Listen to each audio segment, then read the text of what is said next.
Cinema back, another dish. How we doing out there? Good, great, grand, wonderful. As you see on your screen, your dial, however you are choosing to join us today, why do you continue to make me do this shit? I'm even doing fucking video now, solo. God damn it. I'm okay. Everything's fine. Everything's fine. I thought... when I started doing this show, I just thought it would be easier for you guys to listen. That's what I don't know. I thought you'd listen to it on the way to work. Or if you're at work and you're allowed to wear headphones, like that would be another method that you could use it. But I guess I just don't get the demand for video for this. Look at that hair.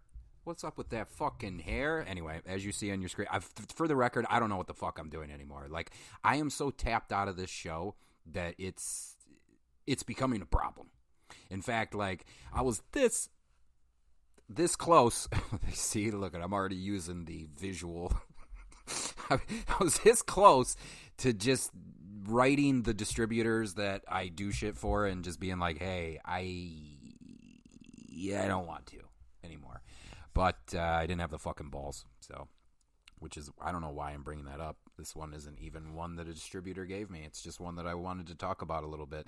And I'm just going to keep it brief because this is another one of those movies you got to see it. Like, there's no way I'm going to be able to impact you on a deep level like this film did for me. And it was, as soon as I found out that this movie was happening, like, this is like Christmas Day shit for me. Like, Mark McDonagh, who has done, several of the films that are so great to me. In Bruges, Seven Psychopaths, The Guard, 3 Billboards Outside of Ebbing, Missouri.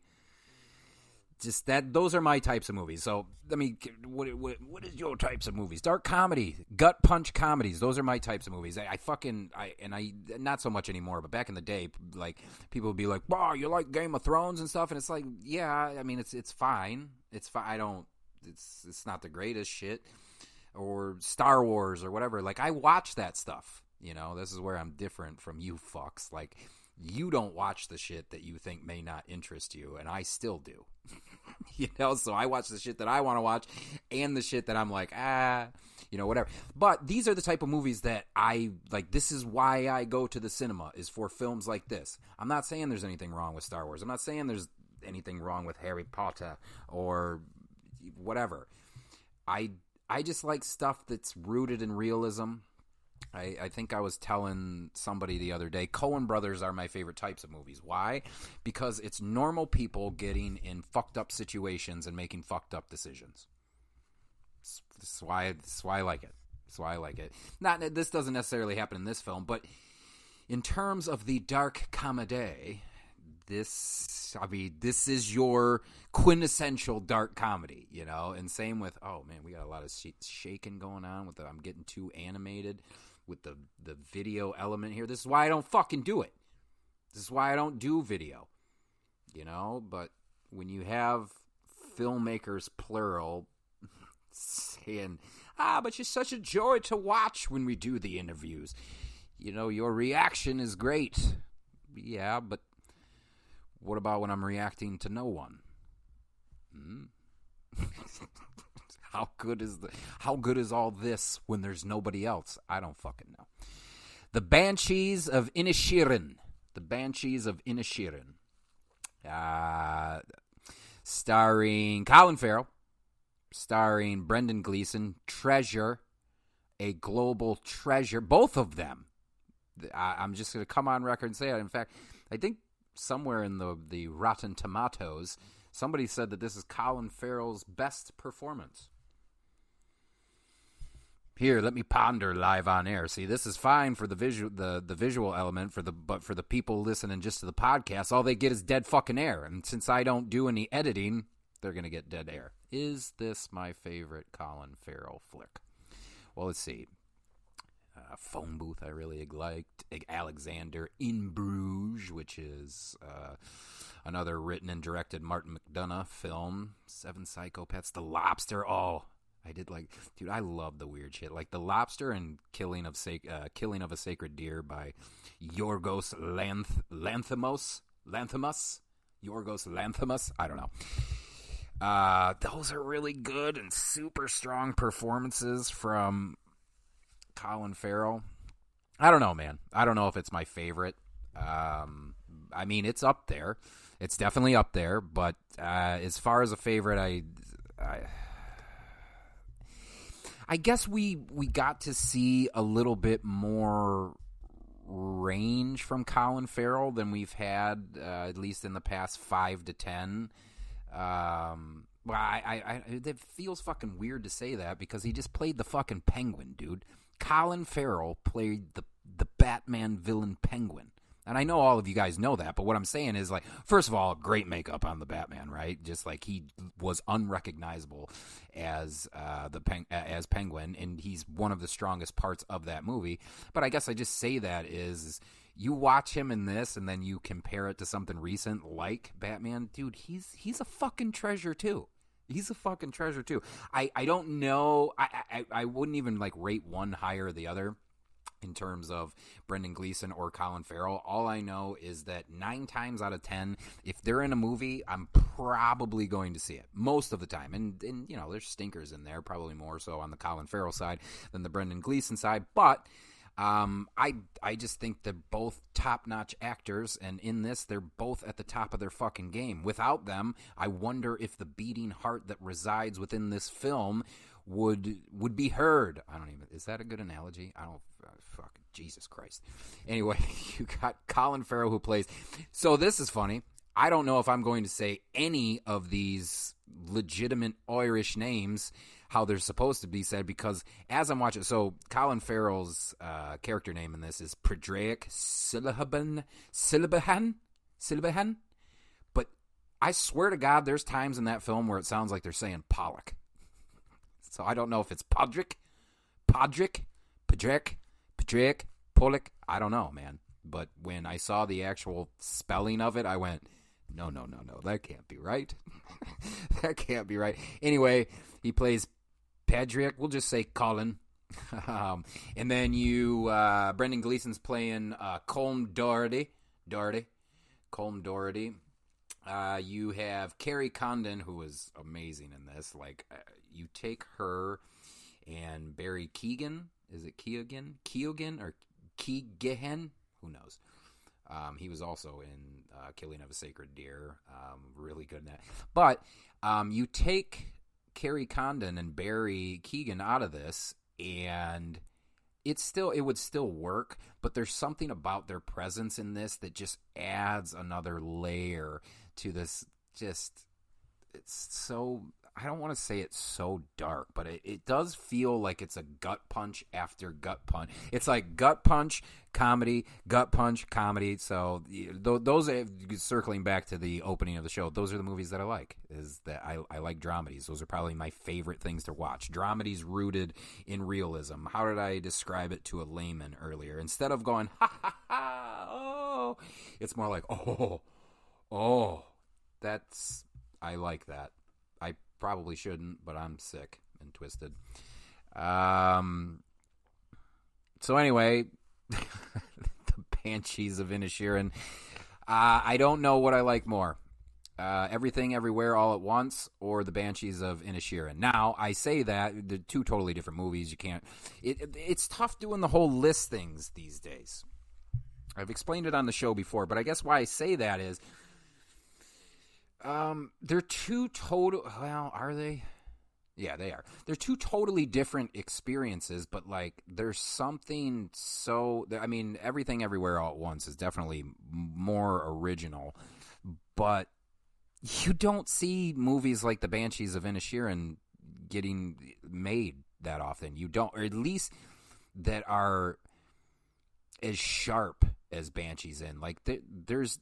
I read another... critic that was saying, like, if you like slow, boring, whatever about men, then you'll like this movie, and we'll get into the toxic masculinity quote that I read briefly. But point is, I just wish more movies came out like this, and I understand that that's just not going to be the case. Like patience there is no patience anymore. There's no focus anymore. And if you're like, oh, you're an oldie, I guarantee you have checked your phone at least 1 or 2 times since I started speaking. If you think that's normal, you're an idiot. You used to go to the movie, to a 2-hour movie, and you never looked at your phone, and now fucking. Anyway, it's a joy for me to see films like this get made, because I don't want us to lose our way, man. Like, there's nothing wrong with Marvel. There's nothing wrong with Star Wars and blah, blah, blah. But, like, I just feel like, like the older crowds, like 20-somethings are more like 17-somethings now, right? You know, so I don't know. Like, I was watching, French 1965 French dramas when I was 19 and 20, so like I understand that there has been a shift in focus, but like if you only realized how much good shit you were missing, like I just don't think it would be as prevalent where you're just like, I'm gonna watch a TV show, it's safe. Oh, shut up, dude. Like, even if you need to watch a fucking movie in segments, I don't get it. Like yesterday, no horse shit, Wang. Big Trouble in Little China. No horse shit, Wang. Yesterday I watched three fucking movies back to back to back. Okay? And I wish I would have closed with Banshees. I fucking knew better. I knew it was going to be the best one out of the 3. But I look at that as no different as you binge watching a show. I don't know why you think it's different. I swear to God, it's like Snapchat memory, dude. Like, it does. Like, I don't understand why, if you're like, but I can do a TV show, it's only fucking 32 minutes and then it's done. Yeah, but if you watch 9 episodes, you see what I'm getting at? The 2-hour movie, like, your argument becomes fucking, there's holes in it, okay? But I do see this movie like, man, I was struggling to, and there's a few people, of course, like, Kyle Brule over at I Know Movies and you don't, like, I knew he would go out and see it, like, I wouldn't have to be like, you should see ... right? And here, where I'm at, can I adjust this real quick? There we go, a little bit more stability. I was at work today, and I just wanted to tell everybody all about the Banshees of Inisherin. And I'm looking around at my options. Oof. Not a whole lot of people that I can tell. Now, granted, I understand that's where I work. I'm surrounded by younger kids. But even the old ones, even the ones that are, around my age. Bro, I can't sit down for a movie anymore. How long is it? 2 hours? Jesus Christ, dude. I don't understand it anymore. I swear to God, unless it's like all smash cuts or Bullet Train, I am going to watch Bullet Train. But I just feel like unless I'm suggesting Bullet Train or the like I just might as well not waste my fucking time. Because like y'all don't give a shit. And that's fine. You're watching other shit. But are you like I almost feel like, man, ever since, I'm not even talking about the movie. Ever since I got into this meaning like movies, just like as a hobby or becoming a cinephile, whatever the fuck you want to say, I was always trying to find the newest shit. Always. Like, what kind, like, just, like, in fact, I'll go as far as to say, like, there was a goal, like, back when I actually lived out in Los Angeles, see everything. See everything. Documentaries, TV shows, movies. The only thing that I really left off my list back in those days was like cartoons. Like, and I've had this fucking argument over and over again. If you're over the age of 25 and you don't have kids and you are front line for the next Pixar movie, we are different. I'm not gonna make fun of you or anything, but we're different. But back in the day, when I was that age and I was out in Los Angeles, everything but like cartoons and stuff for children. I just show this movie, fucking. But I don't know. I watched everything, and I long to like kind of go off the beaten path and find stuff that a lot of people aren't talking about. And granted, it's It's a little easier now to do just because of so many fucking platforms. Like, just if you guys want to know where you can see the Banshees of Inisherin, it's on HBO Max right now. You know, I guess there's still a part of me that remembers a time like you had to search for shit. Now, granted, I was in the right place to find all these crazy, you know, movies off the beaten path that I wanted to find. R.I.P. Amoeba Music. That's where I would go for like just international prints of stuff that you just can't.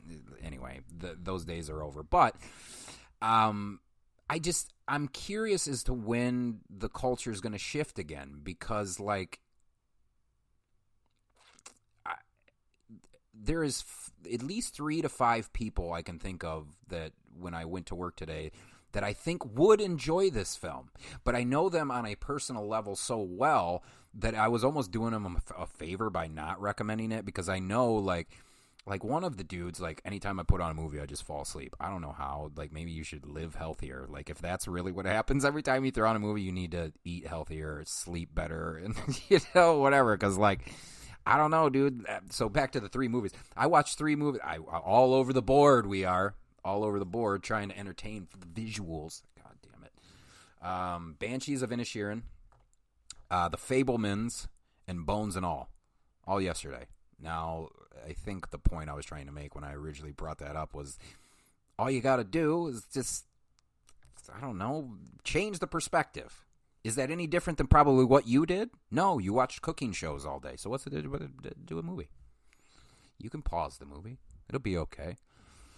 Just really want people to see more movies like this so that we can continue making movies like this. But I go back and forth, because when I say that, it almost sounds like Hollywood's dying. Is it? Is it? Like, you have all these avenues to fucking put your shit out on. Is it? Now, in terms of Hollywood giving you money to make shit, yeah, those days may be over. But as far as like a release, you don't have to worry about. So what is? Now that we're 20 minutes into the episode, and I'm only going to do a half hour. I'm only going to do a half hour. So what is the Banshees of Inisherin without giving anything away? So it's definitely a dark comedy. Okay, if you've seen In Bruges, you know what the fuck you're in store for. If you haven't, watch In Bruges, The Guard, 3 Billboards Outside of Ebbing, Missouri, and then this one, and your palate will be ripe for the tasting of the Banshees of Inisherin. Does that even work either? Jesus, Sean, your analogies are for fucking a toddler that don't know better. Shout out to my new nephew, Brooks. What up, Dad? What up, dog? You'll never hear this ever. Of course, since I'm doing video, it's going to get put up on a server that's going to outlast humanity, so maybe you will. The story takes place at the end of the Irish Civil War, 1923. Takes place on the island of Inisherin. And for anybody who's like, oh, maybe I should check out the Irish island of Inisherin. Doesn't exist. It's a fictional island. Practicing folk musician Colm Doherty, played by Brendan Gleeson, stops talking to. This is the whole movie. Colm stops talking to / ignoring his longtime friend Colin Farrell, or Pedrock, Pollock. I swear to God, listen to it. Is there a couple times it sounds like Pollock? Anyway, Podrick. Brendan Gleeson's character stops talking to Colin Farrell. Colm stops talking to Podrick. And at first, like, you know, which again speaks to just how good Colin Farrell is in this. At first, he's trying to figure out, like, what did I do something when I was hammered? Like, this is 1923. You know, did I do something? Because if I did, I forgot about it, and I'm so sorry about it. Colin Farrell's character in this, super nice guy. In fact, they know him as the nice guy on the island. Little daft, but the nice guy on the island. And I say a little daft because Colm stops talking to Podrick. Because he's dull. So it wasn't this big thing that happened, or, you know, he fucking left the door open and his dog got out or something in 1920. None of that. Colm has decided, I'm getting old, and I want to do something that outlasts me. And he's a folk musician, so he's going to write a folk song. Okay? And he can't do that if he continues to have boring, nonsensical conversations with Pedrick at the pub at 2 o'clock. Pub at 2. He can't do that. He can't grow as an individual. And he just doesn't want to just have story time for the rest of his life in a bar. Kind of reminds me of Liz in Shaun of the Dead. She doesn't want to wake up one day 40 years later with the sad old fucks in the bar. There's a little bit of that in it. Shaun of the Dead, shout out. But that's the basis of the film, and you have to see to believe what it is. Now, I saw some people saying that it's like a sequel to In Bruges. I don't think that's true at all, and I hate it when people use the word or the phrase spiritual sequel. I mean, I guess. I don't even know what the hell that means. Like, I do, but like in the context of how I think this particular critic was writing it, like I don't know. Like, there's part of me where you could be like, oh, as long as it has the same actors in it, you could say lots of stuff is a spiritual sequel. So I don't know. Either way, it was good to see Brendan Gleeson and Colin Farrell team up again. I think their on-screen rapport is just as good as any that you're going to see ever. Not just this year, ever. They are so good together. And again, I urge you, if you haven't seen In Bruges yet, see that first so you can... There's no difference in terms of how well their characters interact between In Bruges and Banshees. It's so fun and yet totally heartbreaking to watch at times. Especially, there are moments where Colin Farrell is so hurt by some of the things that so hurt and so confused by some of the things that Colm is saying that it's just to see them two, like you're getting a treat. You're getting a treat by being able to live in a time to see, if you're into movies, to live in a time to see these two work together. You got a treat. You're getting a treat. Anyway, like, I don't know that I want to say any more than that. I guess I'll say this. Yeah, I don't have no problem saying this. So basically, what it comes like, Colin Pedrick is bothering Colm. Like, why aren't you talking to me? Why aren't you talking to me? And Colm eventually, just as the situation becomes worse and he can't tolerate it anymore, he gives Podrick an ultimatum, and the ultimatum, I'm gonna be honest with you. I'm not gonna tell you what happened because, no spoilers. I'm gonna be honest with you.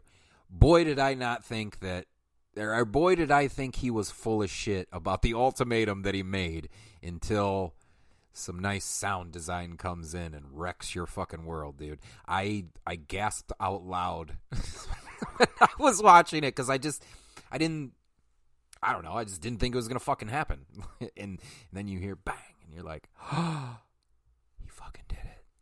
And those of you that have seen the movie, you know exactly what I'm talking about. What else can we say in kind of closing up? It's about two men.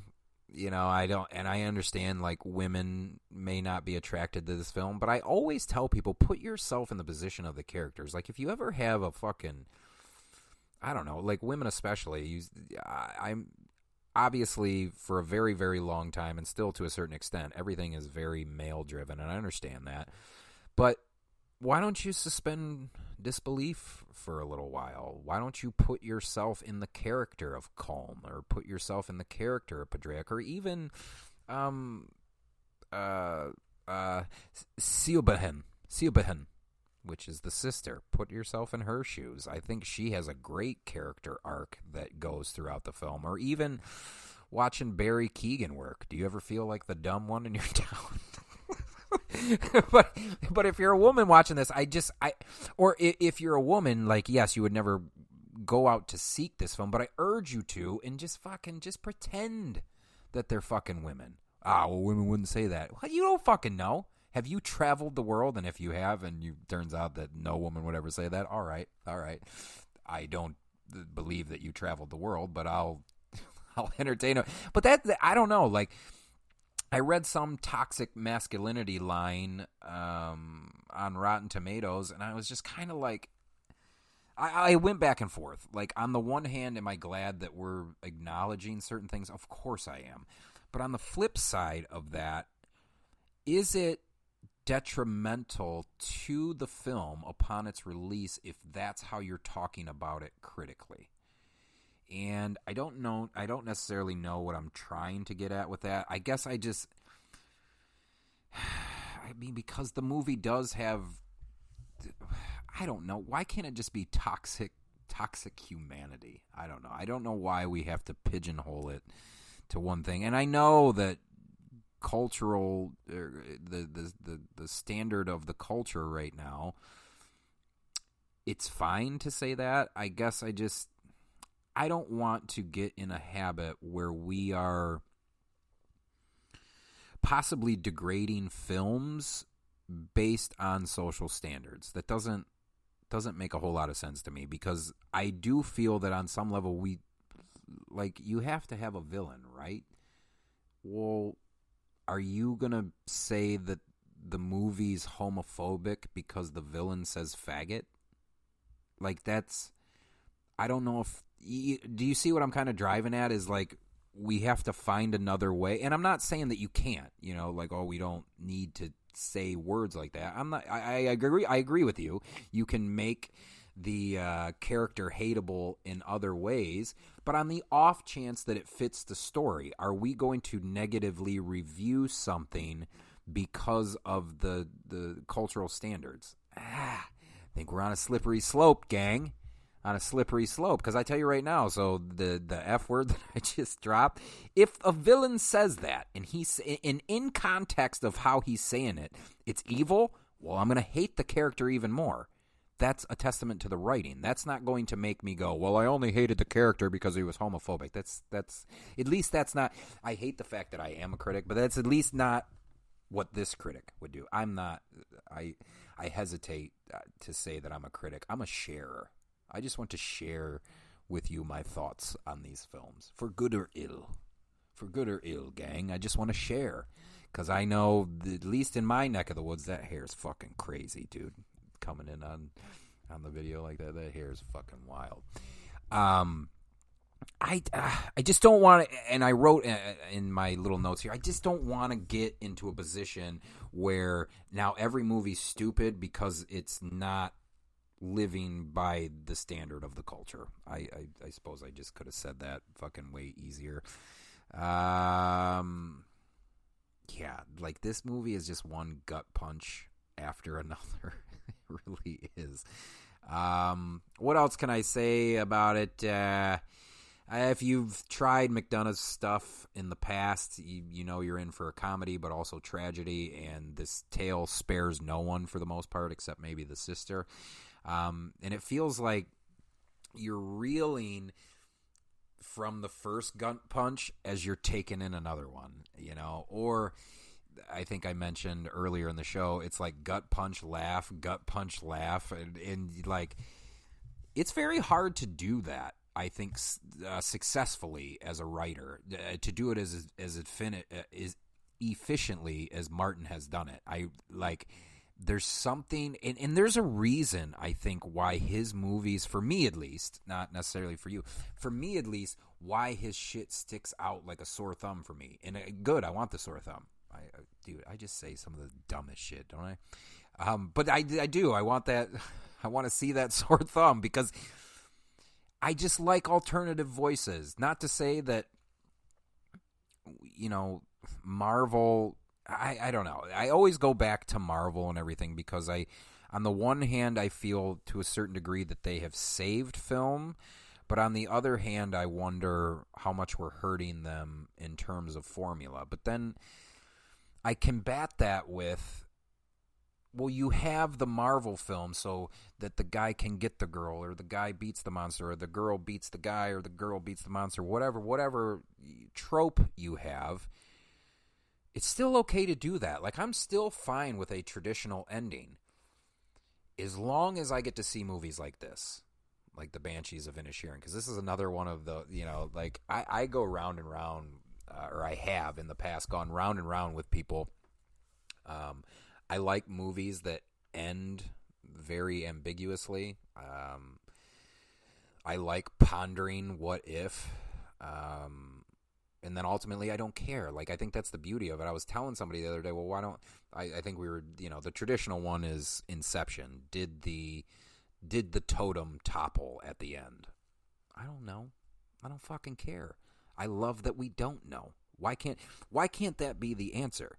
Like, instead of it being like, oh, I think it did, or oh, nope, it didn't topple. He's back in reality, or it didn't topple, so he's in the dreamscape. Why do you care? Isn't it cooler to just be like, oh, it's a movie. It's a fucking movie. It's not a documentary.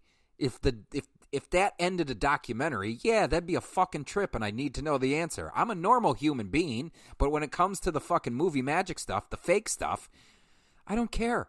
In this movie, like, I kind of actually, as we were coming to a close, and I knew I had been sitting there for about an hour and 45 minutes, and I'm like, all right, so we're getting pretty close. How are we going to choose to end this? And I thought that it was going to be, nope, that would be a spoiler, so don't do that. It doesn't end ambiguously. Like, you definitely know what's about to go forward. But I guess I like the ending for what it was. It was very warm, but nope, that'll ruin it. That'll ruin the ending. You'll know what's going to happen if I do that. Look at that face. I'm not high, by the way. I just look this way. I don't have a full-blown Jim Brewer face, but as I'm looking at myself in the screen, Jesus, man, between the hair and just how your eyes sit naturally, you're a goon. Let's give a little bit more love. Cinematography, Ben Davis in this, and Ben Davis has done Layer Cake, which if you haven't seen Layer Cake yet, do so. Hannibal Rising, Kick-Ass, Seven Psychopaths, Guardians of the Galaxy, Doctor Strange, 3 Billboards Outside of Ebbing, Missouri, Captain Marvel, Dumbo, The King's Man, and just while I'm up here, music from Carter Burwell, who does everything. Blood Simple, Miller's Crossing, Barton Fink, Buffy the Vampire Slayer, Wayne's World 2, Airheads, Hudsucker Proxy, Conspiracy Theory. I just want to say, anytime I get a chance to bring up Conspiracy Theory with Mel Gibson and Julia Roberts, one of my favorite movies of all time. And it's just a popcorn movie. I don't, like, it's not overly great. It's not overly bad. Fuck, I love Conspiracy Theory. The Big Lebowski, No Country for Old Men, Before the Devil Knows You're Dead, In Bruges, Burn After Reading, A Serious Man. And I just put this in his catalog because it was on there. And so you heard all the movies that I just said, right? No Country for Old Men, Burn After Reading, blah, blah, blah, Serious Man, and Twilight. Carter Burwell has done. And a little Twilight scaboose. Anyways, let's go back to what this film looks like. Holy shit. Everything looks like a fucking painting, for the most part. If our characters aren't interacting with each other, everything outside of that looks like a fucking painting. Ben Davis, the man, Jesus, man, it looks so fucking good. Some of those exteriors of Colm's house, made me want to move to Ireland. Makes me want to move to Inisherin. Well, good news, or bad news, Sean. Inisherin does not exist. Well, as far as first video review by myself, I hate saying review. I just want you to see it. We should call this cheerleading. I just want you to see this film. I told a few people today, hey, you should check it out. And they were like, huh? What did you call it? What's the name of the film again? And I'm over here going, I have been waiting for this film for a year. For a fucking year. God damn it. Anyway. Banshees of Inisherin, hauntingly sad, compellingly strange. And it's about friendship. See it now, HBO Max. So how are we going to do this? Are we just going to run it? Yeah, let's just run it. Ellis Cinema. The Banshees of Inisherin. HBO Max right now.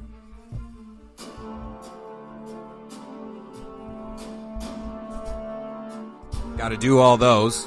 I got some coming around the corner for you, but interview first.